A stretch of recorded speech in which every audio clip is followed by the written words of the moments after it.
السلام علیکم ورحمۃ اللہ وبرکاتہ۔ آج کے اس ویڈیو میں جانیں گے کہ حضرت موسیٰ علیہ السلام کا قوم یعنی بنی اسرائیل بچڑا کا پوجا یعنی گائے کا پوجا کیوں کرنے لگے تھے اور کس طرح سے اس کا پوجا شروع کر دیا تھا۔ دوستو، اصل میں ہوا یہ تھا کہ جب اللہ تبارک و تعالی نے حضرت موسیٰ علیہ السلام کو فرعون سے چھٹکارا کر دیا، فرعون کو دریائے نیل میں غرق کر دیا، ڈبا کر مار دیا، اس کے بعد موسیٰ علیہ السلام کو اللہ رب العالمین نے حکم دیا کہ اے موسیٰ تو کوہ طور پہ آ جا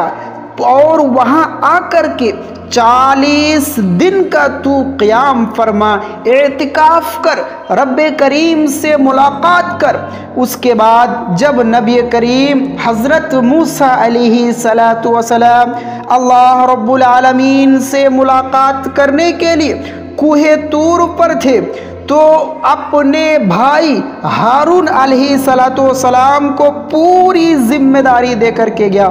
کہا موسیٰ علیہ السلام نے، اے میرے بھائی ہارون، میں 40 دن کے لیے جا رہا ہوں، اتنے دنوں تک تم ہمارے اپنی قوم بنی اسرائیل کا خیال رکھنا اور اس کا دیکھ بھال کرنا۔ جب حضرت موسیٰ علیہ السلام کوہ طور پر معتکف بنے تھے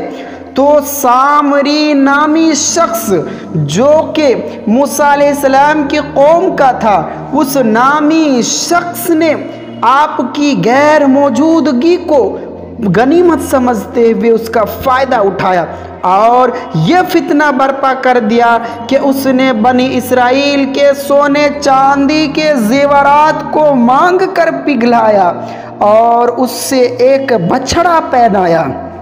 یعنی گائے کے بچہ کو تیار کیا، اور حضرت جبرائیل علیہ السلام کے گھوڑے کے قدموں کی خاک جو اس کے پاس محفوظ تھی، اس نے وہ خاک بچڑے کے منہ میں ڈال دی تو وہ بچڑا بولنے لگا۔ پھر سامری نے مجمع عام میں سارے لوگوں کو جمع کیا اور یہ تقریر شروع کر دی کہ اے بنی اسرائیل، حضرت موسیٰ علیہ السلام خدا سے باتیں کرنے کے لیے کوہ طور پر تشریف لے گئے ہیں، لیکن خدا نے تو خود ہم لوگوں کے پاس آ گیا ہے اور بچڑے کی طرف اشارہ کر کے بولا کہ یہی خدا ہے، یہی رب ہے۔ سامری نے ایسی گمراہ کن تقریریں کی کہ بنی اسرائیل کو بچڑے کے خدا ہونے کا یقین آ گیا۔ بنی اسرائیل جو موسیٰ علیہ السلام کا قوم تھا، اس نے اس پر ایمان لے کر کے آنا شروع کر دیا اور وہ بچڑے کو پوجنے لگے، اور 12,000 آدمیوں کے سوا ساری قوم نے چاندی سونے کے بچڑے کو بولتا دیکھ کر اس کو خدا مان لیا اور اس کے آگے سر جھکانے لگے، سجدہ کرنے لگے، اس بچڑے کو پوجنے لگے۔ چنانچہ اللہ رب العالمین نے اس چیز کو قرآن کے اندر ارشاد فرمایا ہے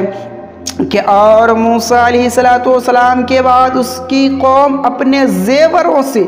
ایک بچڑا بنا بیٹھا، جان کا دھڑ تھا، وہ گائے کی طرح آواز کرتا۔ جب 40 دنوں کے بعد حضرت موسیٰ علیہ السلام خدا عز و جل سے ہم کلام ہو کر اور اس چیز کو تورات لے کر کے، جو تورات کتاب ہے، ساتھ لے کر کے بستی میں تشریف لائے اور قوم کو بچڑا پوجتے ہوئے دیکھا تو حضرت موسیٰ علیہ السلام اپنے بھائی ہارون پر بے حد غضب و جلال طاری ہو گیا، اور حضرت موسیٰ علیہ السلام نے جوش و غضب میں اپنے بھائی ہارون علیہ السلام کی داڑھی پکڑ لی اور داڑھی پکڑ کر کے اسے پیٹا اور مارا۔ دوستو، یہ سامری شخص اصل میں تھا کون؟ بنی اسرائیل میں ایک حرامی شخص تھا جس کا نام سامری تھا، جو طبعی طور پر نہایت گمراہ اور گمراہ کن آدمی تھا۔ اس کی ماں نے برادری میں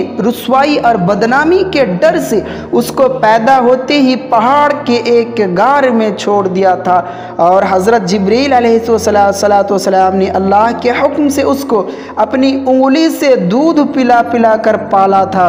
اس لیے یہ حضرت جبریل علیہ السلام کو پہچانتا تھا۔ اس کا پورا نام موسیٰ سامری ہے، اور حضرت موسیٰ علیہ السلام کا نام بھی موسیٰ ہے۔ موسیٰ سامری کو حضرت جبریل علیہ السلام نے پالا تھا، اور حضرت موسیٰ علیہ السلام کی پرورش فرعون کے گھر ہوئی تھی، مگر خدا کی شان کے فرعون کے گھر پرورش پانے والے موسیٰ علیہ السلام تو خدا کے رسول ہوئے، اور حضرت جبریل علیہ السلام کا پالا ہوا موسیٰ سامری کافر ہوا، اور بنی اسرائیل کو گمراہ کر کے اس نے بچھڑے کی پوجا کرائی۔ اس طرح سے موسیٰ علیہ السلام کا قوم کو